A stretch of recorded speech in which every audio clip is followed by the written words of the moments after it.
Hi, this is the Professional Amateur Hour coming to you with another review. This week, I checked out Bubble, and this 2022 anime film was directed by Tetsuro Araki, and I did watch it in English. I'll tell you the English voice actors. There's Zach Aguilar and Emmy Lowe and Erica Lindback, among others, of course. The story of this movie involves this post-apocalyptic world, or at least it's like kind of post-apocalyptic. What happened was that these bubbles appeared all over Earth and kind of messed things up and caused a lot of chaos. And then they just disappeared except for this one spot in Tokyo that's covered in this giant bubble. And so if you go in there, it has all of these little bubbles floating around still, as well as the gravity is all messed up as well, and it's all flooded and abandoned. And so the story involves these kids who have made their way into this for, to live their life. They're all orphans, so they don't have any, people telling them what not to do and what to do. So they go into this bubble and they're all doing cool parkour competition stuff. And so that's all pretty cool. And then there's a scientist trying to figure out why this happened as well. And then there is a bubble that turns into a girl. But what will happen exactly? Well, you have to watch the movie and find out. Alright, so let's discuss this movie. Well, what works? Well, I gotta say, I really did enjoy the parkour elements of it.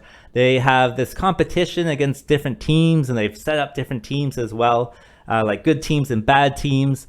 And I enjoyed kind of all of the action. That's where all the action comes from, the parkour. So it's all very fluid, very pretty cool that way. It reminds me of something I had set up with my friends in primary school. And so we, did a little parkour course and whatnot. And I just thought it was so much fun to watch them jump across buildings and off bubbles and stuff as well. So maybe I can clip it in here for you.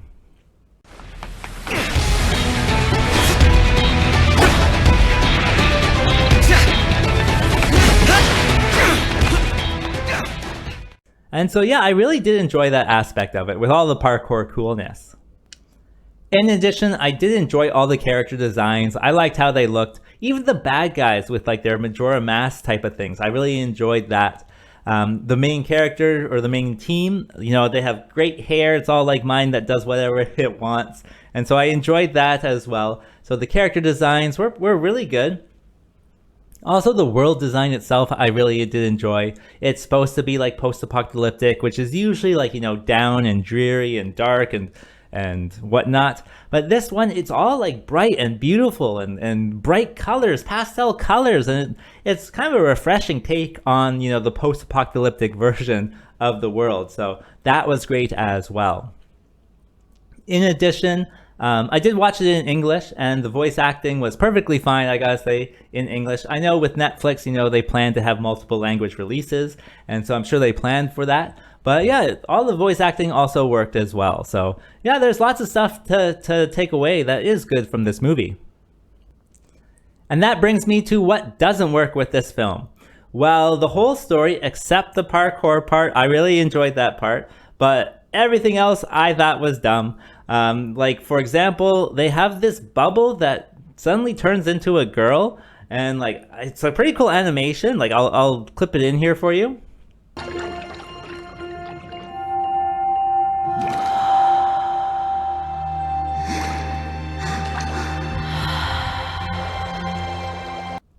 And so you can see it's cool, but why does a bubble turn into a girl?